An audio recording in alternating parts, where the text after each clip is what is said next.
본 방송에서 제공하는 투자 정보는 투자 판단에 대한 조언입니다. 방송에서 제공하는 주식의 가치, 가격 상승 및 가격 하락에 대해서는 방송사에서 보장하지 않습니다.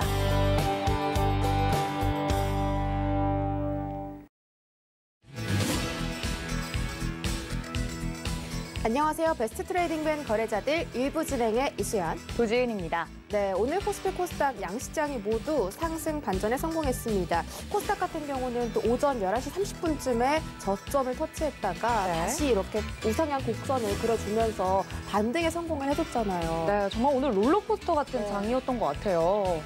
알겠습니다.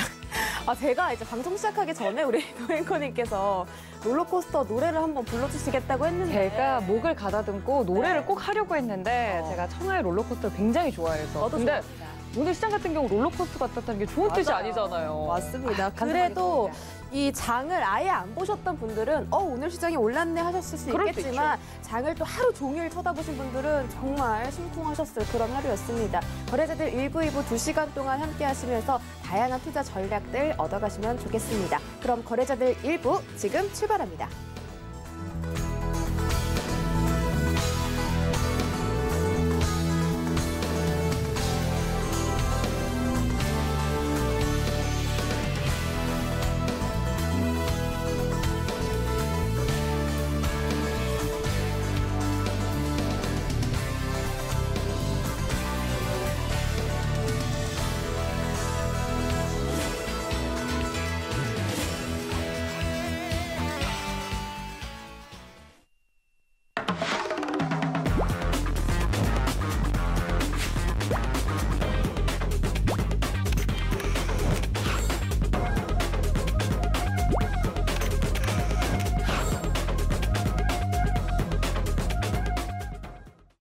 네, 오늘 화요일장은 일단 오른쪽에 계시는 이지원 위원님 먼저 소개시켜드리도록 하겠습니다. 위원님 어서 오세요. 안녕하세요.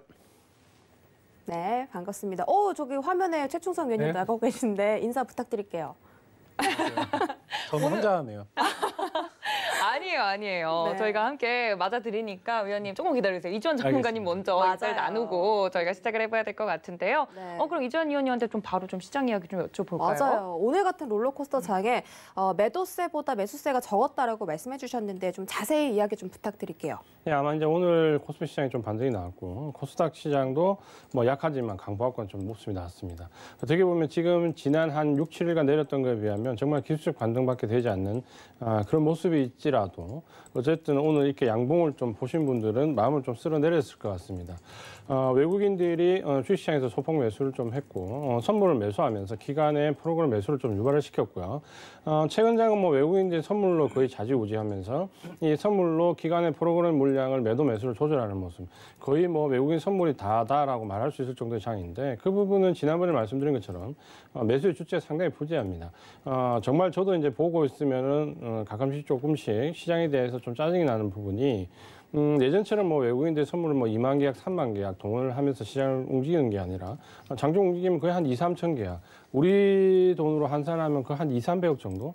결국 그 정도 물량으로 장중 흐름을 거의 조절하는 모습을 보면 어떻게 보면 이제 시장에서 기관의 역할 부재라든지 그다음에 이제 개인 매수가 좀 약화되는 부분을 외국인들은 충분히 공략을 하고 있다. 우리가 외국인들은 이렇게 시장을 좀 어렵게 만들고 있지만 지난 한 3개월 동안 IT에서 한 4조 원 정도를 샀다.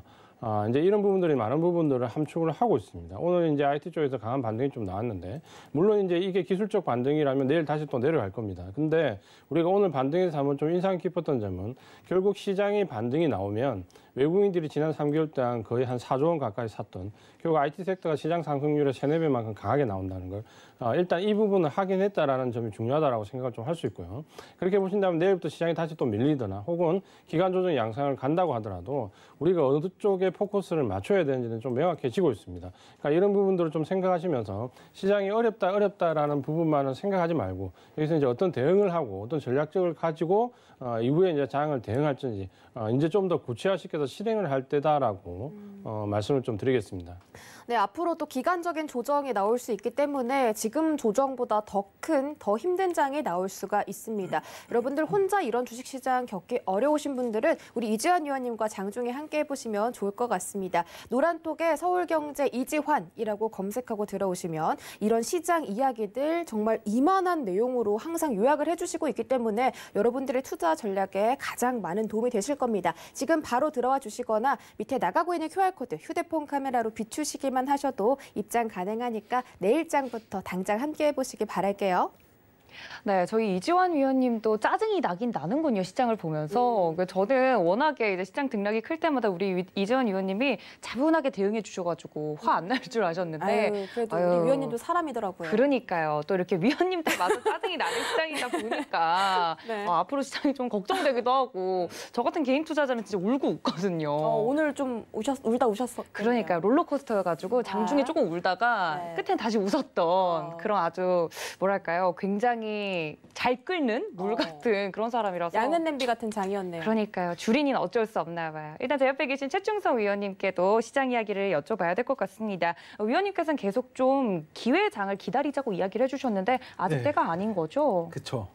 저도 이제 기회장이 오고 있다라고 계속적으로 말씀을 드리지만 뭐 답답한 건 어쩔 수 없습니다. 일단은 뭐 지금 시장이 정확하게 조금 방향성을 잡고 뭐 하방이면 하방, 상방이면 상방 그 방향성을 잡고 그냥 확실히 좀 움직여주면 일단 뭐 추가 매수를 하든지 아니면은 뭐 상승을 좀 타서 그 추가 매수를 해서 같이 끌고 올라오든지 뭔가 대응을 할 텐데 네. 지금은 조금 마냥 좀 기다려야 되는 그런 장세가 계속 되다 보니까 많이 좀 답답하실 거예요. 다만 이러한 시장을 잘 이겨내시면 일단 뭐 큰 보람이 있을 거다라는 부분은 변함이 없습니다. 일단 경기부양책에 대한 그런 마감 시한이 어느 정도 남아 있고 오늘 새벽에 내일 정도에 발표가 될 텐데 일단 그런 부분들. 과 이제 미 대선 관련해서 계속적으로 좀 시장을 억누르고 있는 그러한 시장이 계속적으로 연출이 되고 있습니다. 뭐 답답하시겠지만 대선 전에는 뭐 다소 불확실성이나 불안정한 장이 이어질 수밖에 없는 상황이고 일단 그러한 부분들을 잘 이용을 하시되 지금은 뭐 손 놓고 지금 계좌에 뭐 마이너스 폭이 얼마나 됐든 사실상 이런 것들은 의미가 없습니다. 지금 뭐 매도를 하시고 손실을 확정 지으신 부분들이 아니기 때문에 뭐 그것에 대해서 흔들리시기보다는 지금 이 종목들을 어떻게 대응할 것이며 추후에 이런 자금의 흐름들을 잘 지켜보시고 어떤 종목들이 잘 움직여주고 있는지 이런 것들을 체크하시는데 오히려 조금은 더 바쁘셔야 되는 그런 장이거든요. 시장이 상승할 때보다 시장이 하락할 때 종목들을 더 잘 보셔야 됩니다. 더 바쁘게 움직이셔야 되는데 일단 그런 부분들 뭐 인내 시간을 계속적으로 가지시는 그런 관점으로 좀 보셨으면 좋겠고 마음을 편하게 하셨으면 좋겠어요. 뭐 하루 이틀 이렇게 뭐 몇십만 원 정도 수익 내봤자 뭐 그런 것들이 작은 수익은 아니지만 뭐 하루아침에 크게 올릴 수 있는 몇백만 원, 몇천만 원도 벌 수 있는 그런 기회장이 올 수 있기 때문에 그런 기회를 잡기 위해서는 지금은 자금의 이런 수급 방향이나 이런 것들을 오히려 잘 체크하는 그런 시간으로 좀 삼으시면 좋겠다. 그러니까 이런 것들을 답답하게만 생각하지 마시고 뭐 쉬어가는 중간중간 장은 매일매일 바쁘게 움직이잖아요. 그동안 조금 시간을 주고 공부할 수 있는 그런 시간을 오히려 우리에게 주고 있다라고 생각을 하시면 조금은 위안이 되지 않을까 생각이 되는 그러한 시장이었습니다. 네, 오히려 때를 기다릴 때 그냥 손 놓고 가만히 있기보다는 공부를 좀 적극적으로 하면서 진짜 기회장을 기다릴 때가 아닌가라고 이야기를 해주셨습니다. 사실 알고 있긴 하지만 머리로는 알지만 마음이 쉽지 않잖아요. 이렇게 멘탈적인 부분 힘드신 분들 노란톡 열어두고 있거든요. 서울경제 최충성 검색을 하시고 들어오시거나 하단에 나가고 있는 QR코드 카메라 어플로만 비추셔도 입장이 가능합니다.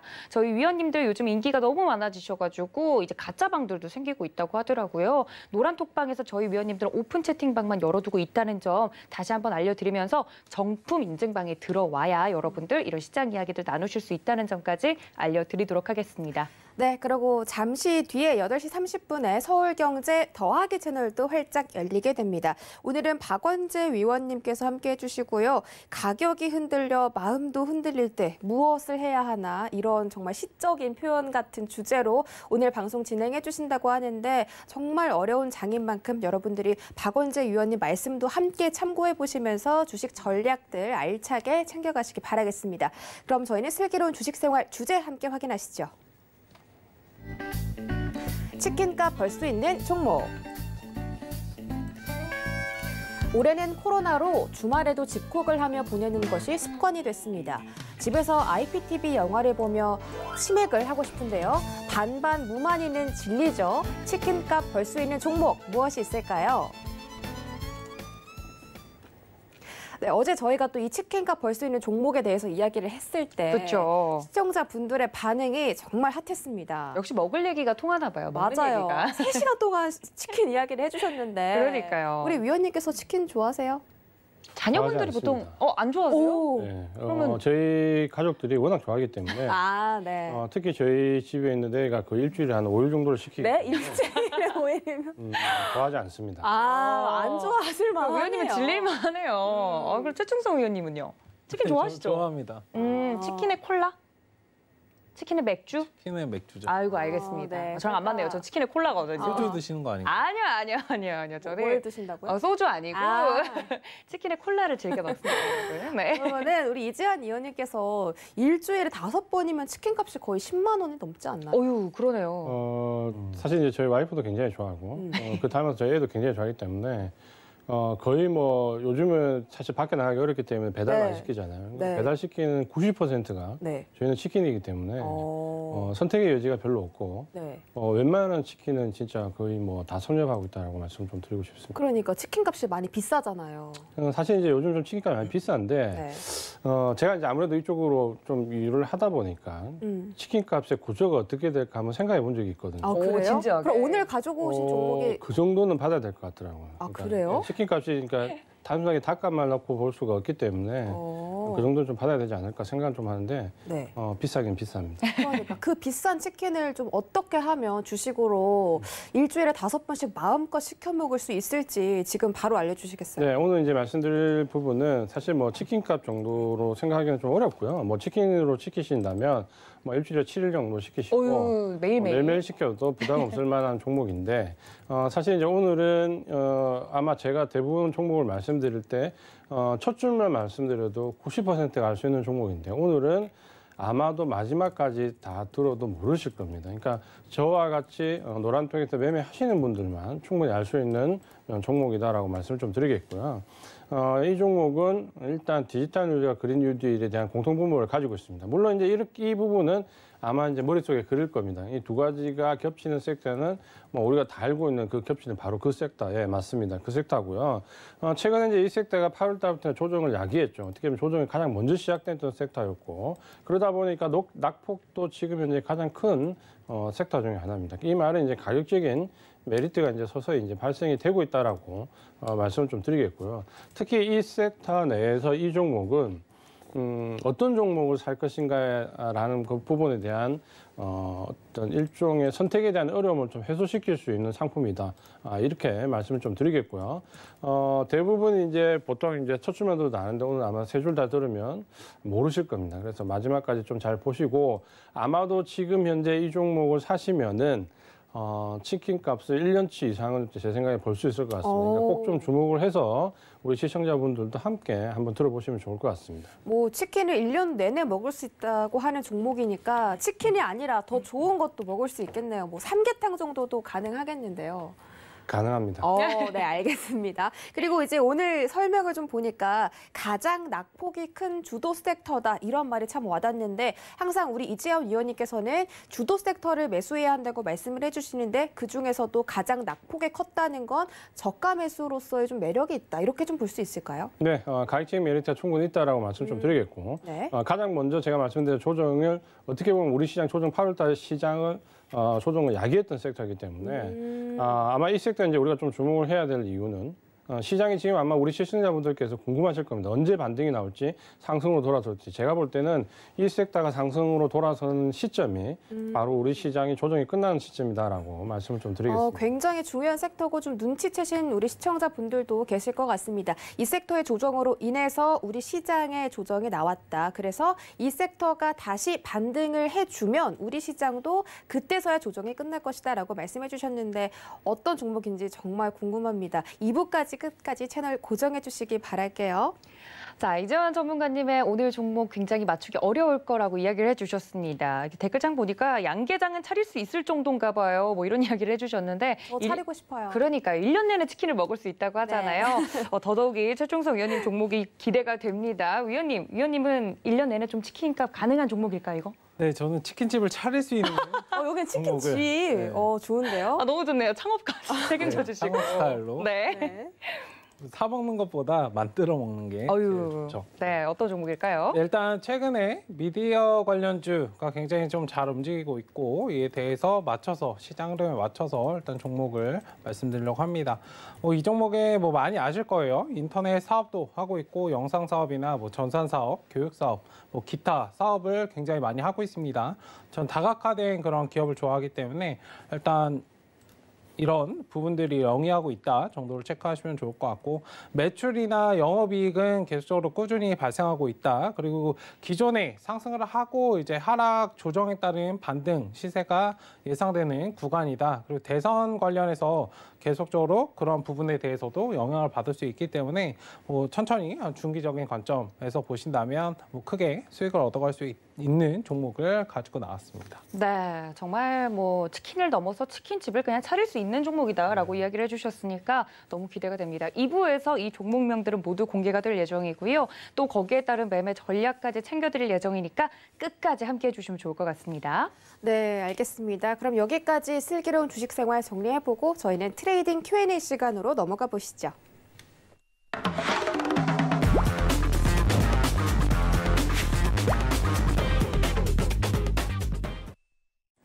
네, 첫 번째 질문 바로 들어가 보도록 하겠습니다.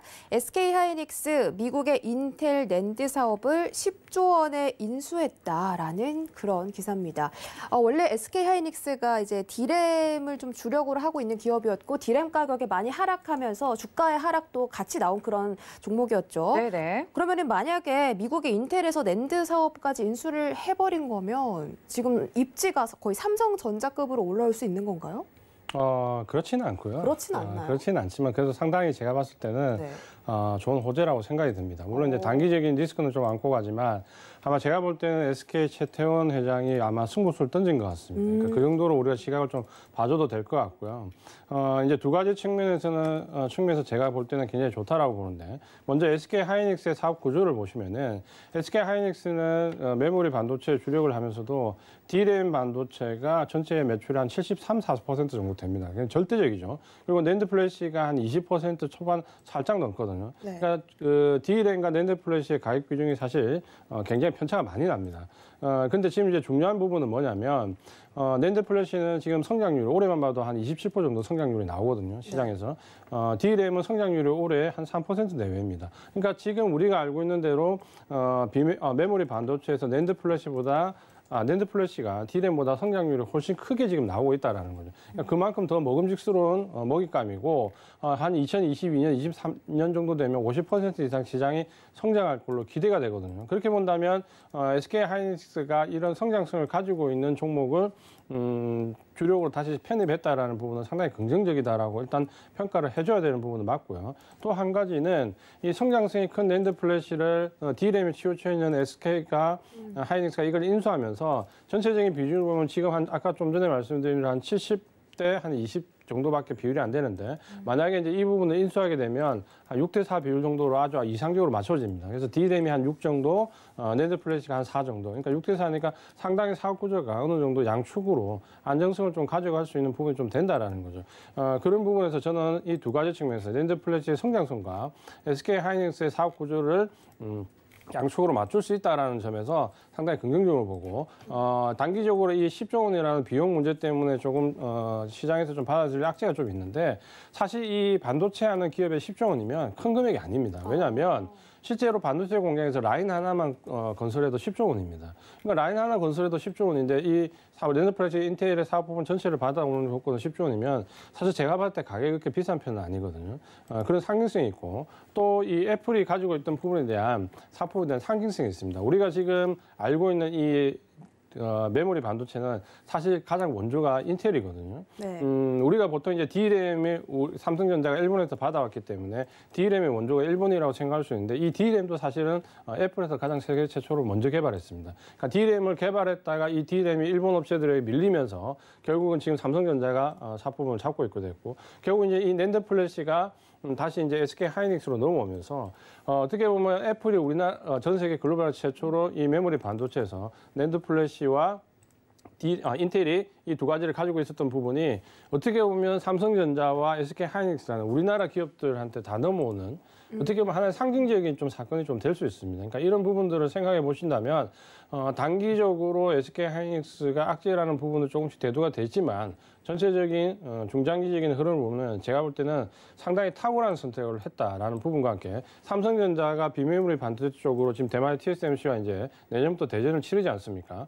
여기서 만약에 SK 하이닉스까지 이 비메모리 반도체를 주력으로 롤모델을 삼았다면 제가 볼 때는 상당히 어려운 상황으로 갈 수 있는데 그것보다는 현실적으로 낸드 플래시 쪽으로 방향을 잡은 부분은 상당히 사업의 집중성에서도 상당히 긍정적이다. 그런 점에서 제가 볼 때 SK의 이번에 선택은 상당히 탁월했다 이렇게 좀 말씀을 드리고 싶습니다. 제가 이제 제 주변 지인 중에서 SK 하이닉스에 근무하시는 분이 계신데 SK 하이닉스 말고 삼성전자를 사라. SK 하이닉스는 지금 D램에 너무 치우쳐 있기 때문에 미래가 없다. 뭐 이런 말씀을 하신 적이 있었거든요. 근데 네. 이제 낸드 사업을 인수를 하면서 단숨에 이제 전 세계 랭킹 2위로 올라서게 됐는데 여전히 삼성전자 점유율에는 좀 크게 못 미치는 그런 수치네요. 그래도 어쨌든 SK 하이닉스의 미래 모멘텀이 훨씬 좋아졌다. 그럼 앞으로 좀 투자의 매력도도 높아지는 건가요? 역시 이제 그 부분에서는 좀 긍정적으로 봐도 될 것 같고요. 근데 이제 우리가 직접적으로 SK 하이닉스와 삼성전자를 비교하기는 좀 어렵고, 왜냐하면 삼성전자가 올해부터는 보시면은 메모리 반도체에서 벗어나려는 움직임이 상당히 많이 보이고 있지 않습니까? 가장 큰 부분을 보시면은 삼성전자가 반도체 쪽에 투자를 이어가는데 메모리 반도체 쪽보다 비메모리 반도체 쪽에 투자금이 큰 게 올해 처음이거든요. 그러니까 전체 올해 보면 토탈 한 30조 원 정도를 반도체 쪽에 투자를 했는데 20조 원의 비메모리 반도체고요. 10조 원 정도가 메모리 반도체입니다. 그러니까 삼성전자는 이제 어디로 가겠다는, 이번에 이재용 회장이 유럽도 방문했고 중국 방문설도 나오는데 여러 가지 부분에 전부 다 핵심이 비메모리 반도체가 들어있거든요. 그러니까 어떻게 보면 그런 점에서 삼성전자는 이미 이제 비메모리 반도체 쪽으로 포커스를 잡았고 SK 하이닉스는 그 사이에 끼기보다는 차라리 낸드 플래시 연평균 한 20% 정도 이상 성장 쪽으로 가겠다는 거죠. 네. 그런 부분으로 이해를 하시면 될 것 같습니다. 알겠습니다. SK 하이닉스에 이런 호재가 있다는 점 여러분들이 체크해 보시면 좋겠습니다. 네, 최충성 위원님한테도 한번 여쭤봐야 될 것 같은데요. 확실히 앞서서 우리 이재현 위원님께서 말씀해 주셨던 것처럼 인텔 사업을 인수한 이 시너지가 단순 그냥 점유율에만 그칠 것이 아니라 앞으로도 더 상승할 만한 호재로 또 작용할 것이다 이야기를 해주셨는데, 오늘 SK 하이닉스 주가 같은 경우를 보면 크게 이제 꼬리를 달고 1% 넘게 좀 하락을 하긴 했거든요. 가장 중요한 건 SK 하이닉스가 앞으로 주가가 잘 갈 거냐, 주식을 갖고 계신 분들은 그게 제일 궁금할 것 같은데 일단 이 이슈에 대해서 어떻게 보세요, 위원님은? 네, 일단 중장기적으로는 뭐 주가 상승은 뭐 충분히 할 수 있다. 뭐 기존에도 많이 말씀을 드렸었는데 충분히 할 수 있다라고 보이고 있습니다. 단기적으로 오늘 상승을 했다가 조금 마감을 했던 거는 뭐 상승을 하지 못하고 지켜주지 못하고 조금 눌렸던 부분은 일단 뭐 기술적으로 반등이 강하게 일어났다가 눌려버렸는데, 일단 지금은 뭐 단기적으로 시장에서는 그 10조 원이라는 자금을 좀 투입을 해서 돈이 많이 들어가기 때문에 일단 단기적으로 좀 악재로 받아들인 모습입니다만, 10조 원이라는 그런 금액 자체는 아까 앞서서 이재현 위원님께서 잘 말씀해 주셨는데 일단 그렇게 큰 돈은 아닙니다. 우리 입장에서는 10조라는 돈이 굉장히 큰 돈이지만 사업을 하는 대기업들 입장에서는 그렇게 큰 돈은 아니에요.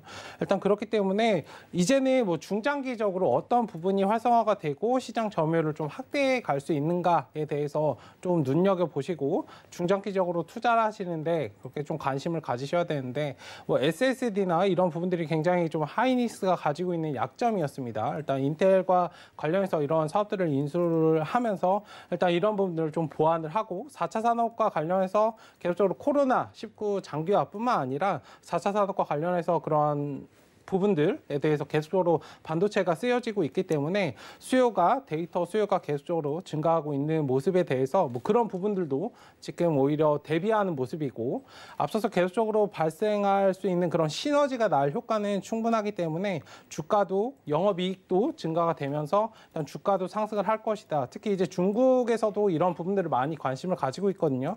중국 점유율도 충분히 지금보다 더 많이 확장세를 이어갈 수 있을 것이다라고 보고 있습니다.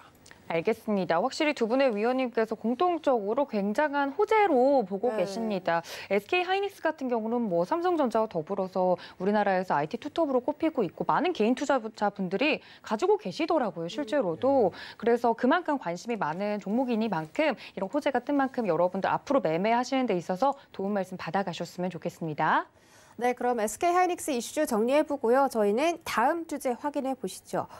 외국인들이 언택트주에 다시 콘택트라는 그런 질문입니다. 좀 라임을 살린 그런 질문인데 그러게요. 언택트주를 외국인들이 다시 사들이고 있다. 이런 뜻으로 여러분들이 보시면 되겠습니다. 인터넷이나 게임 같은 관련주들을 좀 다시 사고 있다고 하는데 7월 달부터 9월까지 차익 매물이 많이 쏟아져 나오면서 외국인들이 지금 언택트, 비대면 관련주들이 저가 매수가 유효하다라고 보고 있는 것 같은데 이 말이 맞을까요, 위원님? 그러니까 이제 이 부분은 굉장히 이제 조금 신중하게 좀 접근할 필요가 있다라고 좀 생각이 좀 들고요. 지금 현재 이제 미국의 나스닥 기술주들이 조정받은 이후에 상승하는 부분을 좀 보면 주가가 좀 갈립니다. 그러니까 실제적으로 뭐 애플이나 인텔이나 AMD 같은 엔비디아 같은 테크놀로지 관련된 종목하고 페이스북이나 구글 같은 비대면 관련된 쪽 어떻게 보면은 서비스 업종과 좀 관련 있는 이 비대면 관련된 종목들하고 좀 주가가 갈리는데 지금 미국은 어제 이제 오늘 새벽에 CNN 보도된 내용을 좀 보더라도 코로나 관련된 비대면 종목 쪽에 공매도량이 어마어마하게 늘고 있습니다. 그러니까 그 내용 기사를 봐도 지금 만약에 코로나19 재확산과 관련해서 언택트 관련된 종목들이 좀 상승을 주면 이때가 몇 년에 한 번 오는 공매도의 혹이다라는 식으로 지금 레포트들이 많이 나오거든요. 그러니까 그런 부분들 본다면 외국인들이 전체적으로는 이 언택트 관련된 종목들은 상당히 매도 물량이 크고 10월 달에 이제 기술적으로 어느 정도 편입을 좀 하는 부분은 패시브 자금에서 바스켓 거래에서 일부가 들어올 수 있다는 부분을 좀 유념을 해야 되고 다만 예를 든다면 실적이 계속해서 좀 좋아지는 성장성을 갖고 있는 종목은 그래도 대장주 역할하거나 좀 계속해서 외국인들의 관심을 받을 수 있다. 결국엔 성장성을 가지고 있느냐 못 가지고 있느냐의 차이에 따라서 주가 흐름을 좀 갈릴 수 있다라고 봐야 되고 이런 부분은 이제 조금 더 편하게 말씀드리면 이제 옥석 가리기라고 얘기를 하는데 코로나19 이후에 비대면 관련된 종목들, 언택트 이 종목들이 다 같이 다 올랐다면 여기서부터는 이제 실적, 성장성을 가지고 가는 종목과 그렇지 않은 종목. 예를 든다면 우리가 이 진단 키트가 전부 다 4배에서 10배 정도 올랐는데 시즌처럼 실적을 가져가는 종목과 그렇지 않은 종목이 주가가 완전히 달렸던 것처럼 아마도 이제 비대면 관련된 종목들은 성장성을 가지고 실적을 유지할 수 있는 종목과 그렇지 못한 종목은 나뉠 거다는 점. 그러니까 그런 부분들을 볼 때 종목 선정이 좀 신중해야 된다는 부분과 함께 대부분 외국인들의 거래가 바스켓 거래로 이루어지기 때문에 뭐 미국에서 거래하는 거래 패턴이 우리나라 거의 뭐 90% 이상 일치한다고 보시면 됩니다. 그렇게 보신다면 이 언택트 관련된 종목들의 공매도가 미국 시장에서 굉장히 큰 폭으로 늘고 있다는 부분은 우리 시장에도 상당한 부분 부담으로 작용할 수 있다는 부분을 꼭 생각을 하시고 성장률 위주로 실적을 가져가는 종목으로 한정해서 생각할 필요가 있다라고 말씀을 좀 드리겠습니다. 네, 언택트 관련주에서 또 공매도가 나오고 있을 줄은 저희도 좀 몰랐는데 이런 부분들도 여러분들이 챙겨가시면 좋을 것 같고요. 그만큼 2차 전지 관련주가 아니라 언택트 관련주에 비해서 이제 언택트 관련주들에 의해서 어떤 종목이 좀 바닥이고 어떤 종목의 매수가 유효한지를 좀 살펴보는 게 참 중요하겠다는 생각이 듭니다. 이런 부분들 함께하고 싶으시면 노란톡 검색창에 서울경제 이지환이라고 검색하고 들어오시면 이런 바닥 종목들, 좀 종목 차별화 장세이기 때문에 종목 가리는 그런 전략들을 여러분들이 잘 챙겨갈 수 있다고 생각 드니까요. 노란톡에도 많은 참여 부탁드리도록 하겠습니다. 네, 확실히 저희가 2부에서도 이제 수급 주체별로 사들이고 팔았던 종목들을 살펴보고 있잖아요. 근데 이 이슈가 외국인들이 특히나 사고 있다는 거에서 많은 개인 투자자분들이 지금 바로 좀 비대면주를 좀 담아야 될 때가 아닌가 이렇게 착각하실 수도 있는데 이런 뉴스 기사 하나도 좀 옥석을 가려야 된다고 말씀을 해주셨습니다. 최충성 위원님께도 좀 여쭤볼 텐데 오늘 또 슬기로운 주식생활 주제가 집에서 IPTV를 보면서 또 치맥을 할 수 있는 종목이잖아요. 일단 이렇게 비대면 관련주들이 사들이고 있다는 소식은 긍정적으로 봐도 될까요, 위원님? 네, 일단은 긍정적입니다. 다만 이제 조금 생각하셔야 될 거는 외국인들은 큰 관점에서 보고 매수를 합니다. 뭐 당장에 단기적으로 단타를 노리고 들어가는 경우가 거의 없어요. 그렇기 때문에 멀리 보시라고 이제 말씀을 드리는 건데, 제가 계속해서 이제 말씀드린 부분에 좀 포인트를 얻으셨으면 좋겠습니다. 자금의 흐름을 체크해 보라고 말씀을 드렸지, 그 자금의 흐름을 보고 매수를 하세요라고 말씀드린 적은 없거든요. 일단 지금의 자금 이동 방향을 계속해서 체크를 하시고 수급이나 이런 것들을 잘 체크를 하시면, 외국인이나 기관 투자자는 뭐 단기성, 단발성으로 끝나는 매매가 아니고 큰 관점에서 천천히 매집이 들어옵니다. 돈을 뭐 개인 투자자분들께서 하루에 이렇게 거래하는 그런 금액 자체가 아니고 굉장히 큰 거래 금액 자체가 들어오기 때문에 나눠서 들어온단 말이에요. 어떤 말씀을 드리는지 아마 아실 건데, 뭐 우리가 1,000만 원, 뭐 2,000만 원, 뭐 이렇게 매매하는 그런 금액이 아니고 몇 억, 많게는 몇 억, 뭐 그 이상 굉장히 크게 들어오기 때문에 멀리 보고 매집을 해 간다. 그런 흐름 방향을 체크를 하자라고 제가 계속적으로 자금의 이동 방향을 보자라고 말씀을 드린 거거든요. 어쨌든 그런 자금의 이동 방향을 잘 체크를 하시면서 뭐 이 종목이 올라갔으니까 바로 올라가겠지라고 보시는 것보다는 대장 섹터를 지금은 계속적으로 가리는 중입니다. 지금 시장을 주도하는 섹터분들이 굉장히 부재한 그런 시장이거든요. 물론 순환매가 돌아서 오늘 이런 섹터분이 올라가고 오늘은 이런 섹터분이 올라가고 그게 반복돼서 일어나지만 크게 쭉쭉쭉쭉 올라가는 그런 섹터는 없다고 말씀을 드린 겁니다. 그렇기 때문에 지금 시장 자체가 굉장히 좀 답답하게 움직이는 상황이고, 일단은 포인트는 이겁니다. 지금 시장에서 답답하게 움직이는 이 와중에 크게 움직일 수 있는 그런 섹터군으로 자금이 점점 유입되고 있다. 이런 점을 좀 포인트로 보시고, 추후에 내가 크게 수익을 볼 수 있는 그 대장 섹터는 무엇이 될 것인가에 대해서 잘 한번 생각을 해보시면서, 외국인도 미리 준비를 하고 있기 때문에 우리도 미리 준비를 하고, 포트폴리오를 뭐 하루아침에 바꾸라라고 말씀드린 것도 아니고 조금씩 관련주들을 잘 체크를 해서 나중에 이 시점이 맞추면 이런 종목들을 매수를 해야겠다, 이런 식으로 좀 잘 생각을 해놓고 계획을 세워 놓으셔야 이 상황이 왔을 때 딱 잡을 수 있기 때문에 그런 것들을 잘 체크를 하자는 관점에서 말씀을 드리겠습니다. 네, 지금 계속해서 좀 대장주를 가려내는 움직임이 보이고 있는 것이고, 외국인의 매수세 같은 경우는 아주 큰 흐름에서 보는 게 좋다고 말씀을 해주셨습니다. 최근에 또 저는 이제 종목 토론실 방에 가서 이렇게 많은 분들이 어떤 종목에 좀 힘들어하고 계신가 좀 보는 편이거든요. 근데 들어가 보니까 네이버와 카카오에 대한 이야기가 이제 심심치 않게 또 올라오더라고요. 언택트 관련해서는 네이버와 카카오가 대장주기 때문에 좀 떨어질 때마다 사 모으시는 분도 계시는 것 같고, 아니면 좀 장기적으로 어떻게 보는 게 좋을지 궁금하신 분들 좀 있으실 것 같아요. 대장주로 꼽히는 네이버와 카카오는 어떻습니까, 위원님? 네, 카카오를 뭐 사시는 건 괜찮습니다만 떨어질 때마다 사시는 거는 자금의 한계가 있죠. 개인 그쵸. 투자자들은 자금의 한계가 있기 때문에 매수는 뭐 한 번 정도 바닥에서 딱 한 번 하겠다라는 그런 마음으로 좀 접근을 하셔야 됩니다. 흐르는 자리 족족 매수를 하셔봤자 내 자금은 한정적이기 때문에 외국인 자금을 따라갈 수 없습니다.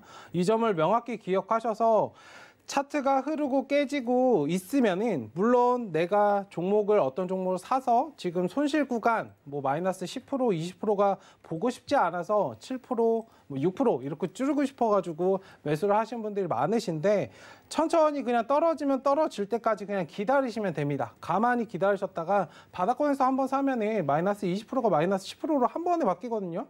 굳이 7%, 6% 이렇게 보셔봤자 사실 의미가 없어요. 이거는 확정된 수익 손실이 아니기 때문에 그걸 손실로 정의하시지 마시고 지나가는 과정이다. 물론 카카오의 성장성이나 이런 부분들은 제가 오늘 오픈 채팅방에서 전자결제 관련해서 굉장히 좀 영향력을 많이 확대하고 있는 그런 부분에 기사를 올려드렸었는데, 네. 일단 성장성도 분명히 있습니다. 더 상승할 가능성도 있지만 흐르는 자리에서 매수는 자제하시는 것이 좋고, 많이 올라왔으니까 많이 쉴 거예요. 뭐 나는 중장기적으로 접근하겠다. 막상 오늘 사서 내일 2%, 3% 떨어지면 굉장히 힘들어 하시거든요. 그렇죠. 금이 크니까요. 네, 그렇기 때문에 너무 흐르는 자리에서 흐르는 족족 사가지고 내 마음의 위안을 삼지 마시고 그냥 차분히 기다리세요. 그냥 보지 마시고, 어차피 중장기적으로 보시기로 하신 거, 그러니까 한 종목 정도 깔아두고 보시 마시다가 어느 정도 얘가 이제 상향으로 돌아오는구나 라고 하는 그런 자리에서 딱 진입하시면 그때부터는 이제 상승이 나오고 수익이 나옵니다.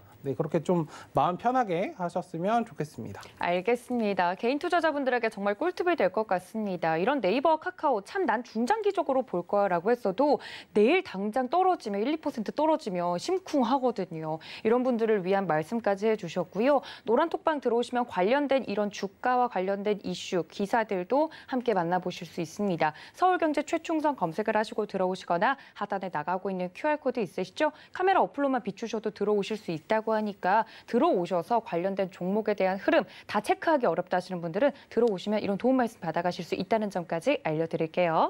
네, 그럼 바로 세 번째 질문으로 넘어가 보도록 하겠습니다. 반등하던 미국과 유럽, 코로나 재확산에 덜컹 터지는 더블딥 공포 이런 주제거든요. 지금 뭐 미국이나 유럽에서는 아직도 하루 신규 확진자가 수만 명에 달하고 있고요. 이로 인해서 이제 경제 재봉쇄 조치가 좀 무섭지 않습니까? 이로 인한 충격 때문에 다시 한번 이렇게 W자로 더블딥 공포가 그려지지 않을까 이런 우려가 커지고 있습니다. 아일랜드에서는 유럽에서 처음으로 재봉쇄가 들어갔다고 하는데 이제 좀 미국하고 유럽장이 안 좋으면 당연히 국내 증시에도 영향을 받잖아요. 어떻게 생각하세요?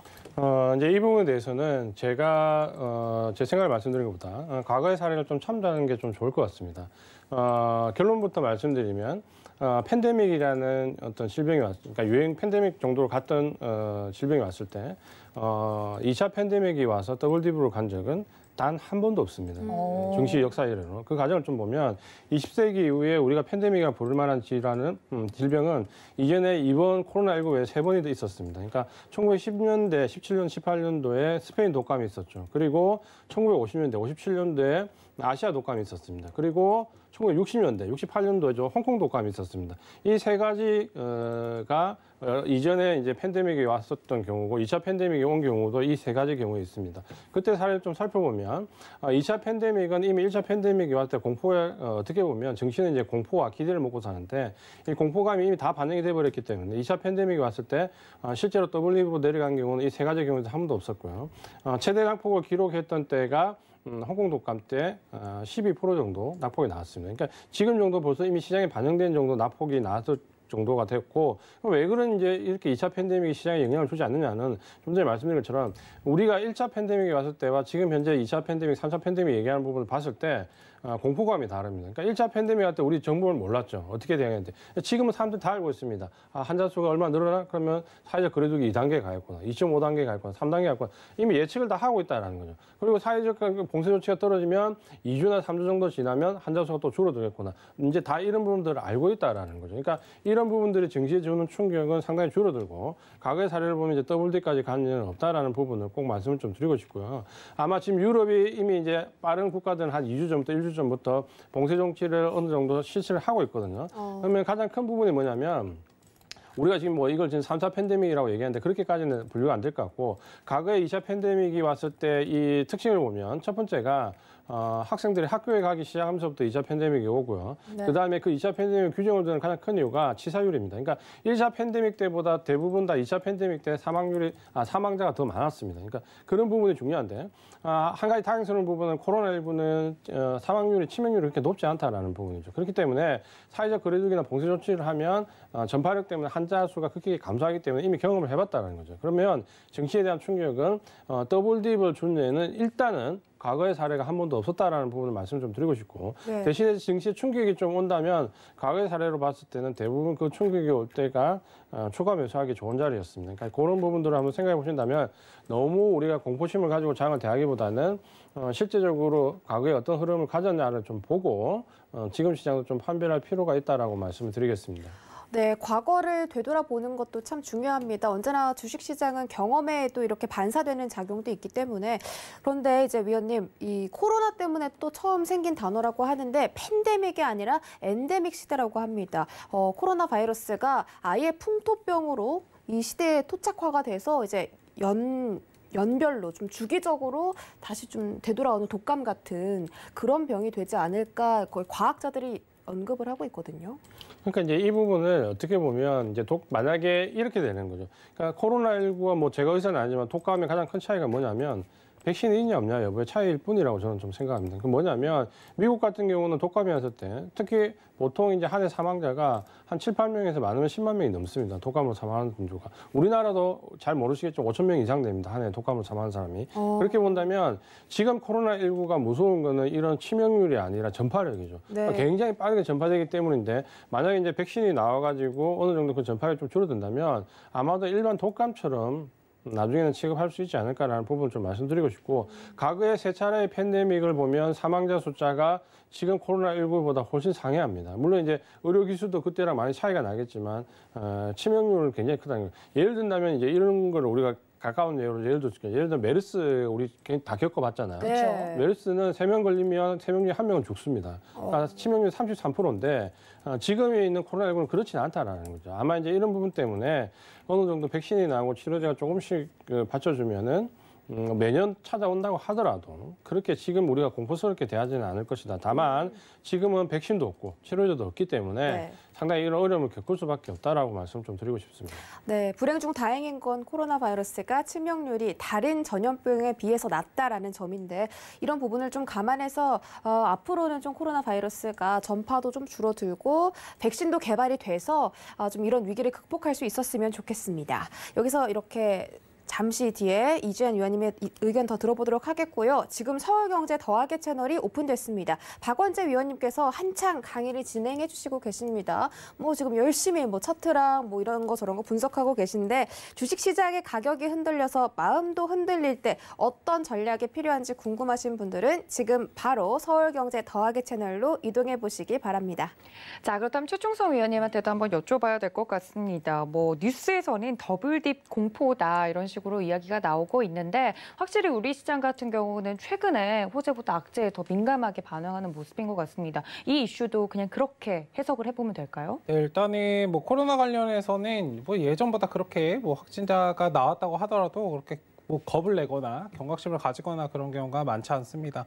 일단 이러한 부분은 지금 시장에 상승할 호재들이 없기 때문에 오히려 이런 악재들에 조금 더 많이 반응을 하는 모습이고 일단 코로나가 내년 정도 일단 어느 정도 여름 정도 지나면은 제가 볼 때는 조금 사라질 것 같은데 일단은 지금 상황에서는 코로나 관련해서 더블딥 우려보다는 추후에 실질적인 부분들에 대해서 지금 우려감을 사실상 더 많이 가지고 있는 부분입니다. 실물 경기나 이런 부분에 대해서 조금 더 우려감을 가지고 있고 미 대선이나 그런 부분들에 대해서 더 많이 이제 경기적인 부양책 이런 것들 실질적인 부분에 있어서 더 많이 우려감을 가지고 있고 시장도 거기에 더 많이 반응을 하는 모습이지 일단 코로나 관련해서 반응을 한다거나 두려워한다거나 이런 부분들은 거의 없어졌다고 봐도 과언은 아닙니다. 어느 정도는 남아 있겠지만 예전처럼 그렇게 반응은 하지 않는다라고 이제 말씀드릴 수 있고 거기에 대해서 너무 걱정하실 필요는 없습니다. 다만 시장은 악재가 나올 때 어떻게든 터져서 나오고 하락이 나온다고 하면 그 핑계 삼아서 떨어지는 것이 이제 시장이기 때문에 이런 불확실성, 불안정한 상황에서는 조금 방어적으로 보수적으로 대응할 필요는 있다라고 이제 말씀을 드리도록 하겠습니다. 알겠습니다. 미국과 유럽 같은 경우는 여러 가지 이슈가 있지만 유럽은 지금보다 경제 성장률이 더 낮아지고 있는 상황이고요. 미국 같은 경우는 대선을 앞두고 있기 때문에 그 전까지는 좀 전 세계적으로 눈치 보기 장세가 계속되지 않을까 이런 이야기들이 나오고 있는 상황입니다. 자연스럽게 좀 빠르게 다음 이슈로 좀 넘어가 보면 좋을 것 같은데 이렇게 미국과 유럽, 우리나라는 힘든데 중국만 빠르게 V자 반등을 이어가고 있다는 소식입니다. 처음 중국에서 참 시작이 된 코로나19 바이러스인데 이게 참 자기들만 쏙 성장을 해버리네요. 그러니까요. 이게 참 옆에서 보기에는 좀 점점점 말줄임표가 나오는 말이긴 해요. 네, 이제 신뢰가 가는 이게 지표인가요? 그러게요. 이것도 좀 믿을 수가 없긴 한데 네. 일단 이슈는 중국의 3분기 성장률이 4.9%로 집계가 됐다고 하니까 일단 중국 시장이 좋아지면 또 수혜를 받는 종목들이 있을 수도 있고 하니까 이 이슈에 대해서 이야기를 나눠보도록 하겠습니다. 이재현 위원님은 이 이슈 어떻게 보셨어요? 네, 일단은 뭐 미국, 중국이 일단 가장 크게 지금 나아지는 부분은 결국 이제 소비죠. 그러니까 1, 2분기 억제됐던 소비가 3분기부터 이제 일거에 이제 어떻게 보면 터지니까 이렇게 되는 거고. 왜냐하면 중국 같은 경우는 봉쇄 조치를 거의 공산국가이기 때문에 강제적으로 아주 강압적으로 하지 않습니까? 어떻게 보면 우한에 우리가 갇혀 있는 사람들 보지 않았어요. 뭐 밖으로 못 나오는 사람들. 그렇죠. 그러니까 그 정도로 하니까 지금 이 정도로 통제가 된 건데 그만큼 통제를 하는 가운데서 소비가 억제된 거고 그 소비가 이제 바로 지금 현재 뜻이 나오니까 이제 이렇게 생산이 또 촉진되는 거고. 그러니까 이런 과정에서 지금 현재 중국은 어떻게 보면 이제 선순환으로 가는 이제 시작이다. 다만 좀 전에 말씀드린 뭐 중국에 발표되는 수치들을 다 민주주의 그렇지는 않고요. 다만 이제 소비에 의해서 지금 생산이 촉진되고 있다. 이런 정도로 우리가 좀 평가를 할 수 있을 것 같고 관건은 4분기에 어느 정도 소비가 실제로 올라오냐 이 부분을 좀 확인해야 될 필요가 있을 것 같습니다. 네, 알겠습니다. 결국 중요한 건 소비였다라고 말씀해 주셨는데 최충성 위원님도 같은 의견이세요? 네, 비슷한 맥락입니다. 일단 지금 뭐 이번 분기 자체는 사실상 그렇게 큰 의미는 없다라고 보고 있습니다. 반등은 했지만 뭐 기대치에 못 미치는 그런 모습이고 추후에 어떻게 유지가 되고 더 성장을 해주는지를 좀 지속적으로 점진적으로 되는지를 확인하실 필요가 있고 일단 이번 주는 시장에 대해서 뭐 미국도 미국인데 중국에 조금 더 민감하게 반응했던 그런 시장이다라고 이제 볼 수 있겠습니다. 네, 여기까지 트레이딩 Q&A 시간 정리해보고요. 저희는 오늘도 상암동 주린이 함께 확인해 보시죠. 상암동 주린이. 안녕하세요. 주식 용어를 차근차근 알아보는 시간 상암동 주린이입니다. 주식하고 계시는 분들 혹은 하고 싶은 우리 주린이 여러분들, 기업은 왜 이렇게 주식을 시장에 내놓을까요? 여러분들이 기업의 주식에 돈을 주고 사면요, 기업들은 그 자본금으로 열심히 회사를 운영합니다. 그런데 기업이 우리 생각보다 돈이 더 필요할 것 같은데? 혹은 풀어놓은 우리 회사 주식이 더 활발하게 거래됐으면 좋겠는데? 라는 생각이 들 수도 있겠죠. 증자는 말 그대로 기업이 주식을 추가로 발행해서 자본금을 늘리는 겁니다. 증자에는 총 2가지 종류가 있는데요. 유상증자와 무상증자입니다. 각각의 사전적 정의를 먼저 살펴보면요. 유상증자는 새로운 주식을 발행할 경우에 그 인수가액을 현금이나 현물로 납입시켜서 신주 자금 또는 재산이 기업에 들어오는 경우를 말하고요. 무상증자는 주주의 주금 납입 없이 기업이 준비금의 자본 전입에 의해 주식 자본을 증가시키고 같은 금액만큼의 신주를 발행해서 이를 주주에게 무상으로 할당하는 형태의 증자를 말합니다. 사전적 정의만 보면 우리 주린이 여러분들 머리에 연락했는데요. 됐어. 다 잊어버리시고요. 다시 한번 저 도하나가 정리를 해드리면 유상증자는 회사가 주주들에게 돈을 더 받아서 주식을 늘려서 주주 혹은 일반인들에게 배정하는 방식입니다. 기업이 만약에 새로운 사업을 하거나 이미 하던 사업에 돈이 더 필요하거나 할 때 사용하는 방법이죠. 돈을 내면 주식 더 그만큼 만들어줄게 라는 말인데, 그럼 없던 돈이 생기는 거니까 회사에 돈이 더 많아지겠죠. 얼마에 배정하겠다 혹은 어디에 이 돈을 쓰겠다 하는 건 여러분들 기업 공시에 자세히 나와 있을 테니까 꼭 확인하셔야 되고요. 반면 무상증자는 회사가 가지고 있는 잉여 현금으로 없던 주식을 만들어서 기존의 주주들에게 지급하는 방식입니다. 주주들에게 돈을 따로 받지 않기 때문에 무상증자겠죠. 회사의 돈을 사용하기 때문에 회사의 가치는 하락하겠지만 대신 주주들의 부가 증가하기 때문에 결국에 회사의 가치, 즉 자본금의 총액은 전과 동일하게 유지되는 거죠. 유상증자와 무상증자는 상황에 따라서 주주의 입장에서 좋을 수도 나쁠 수도 있어요.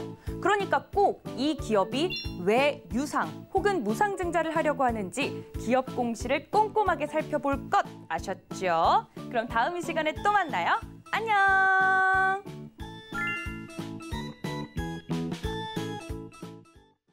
네, 상큼한 상암동 주린이로 저희가 오늘은 유상증자와 무상증자에 대해서 배워봤습니다. 우리 위원님들 의견이 좀 궁금한데 어떻게 좀 잘 의견이 전달된 것 같으세요? 네, 내용이 쉬웠나요? 네, 열심히 했잖아요. 저는 아닌데. 네.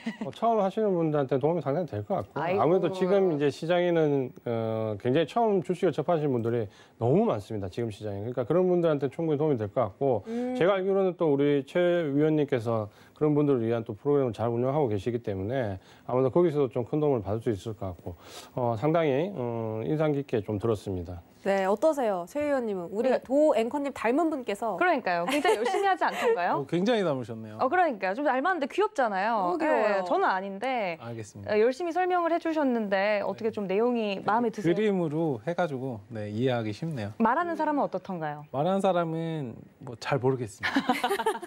노코멘트? 알겠습니다. 네, 가만 안 뭐, 두겠습니다. 네.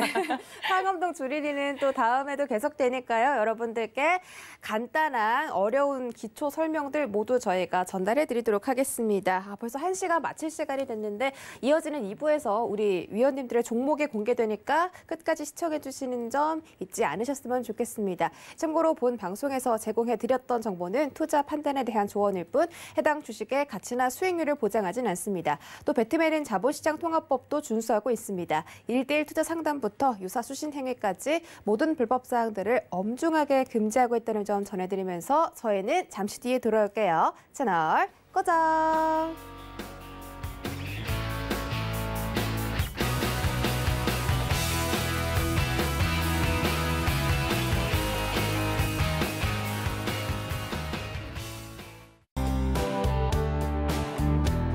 본 방송에서 제공하는 투자 정보는 투자 판단에 대한 조언입니다.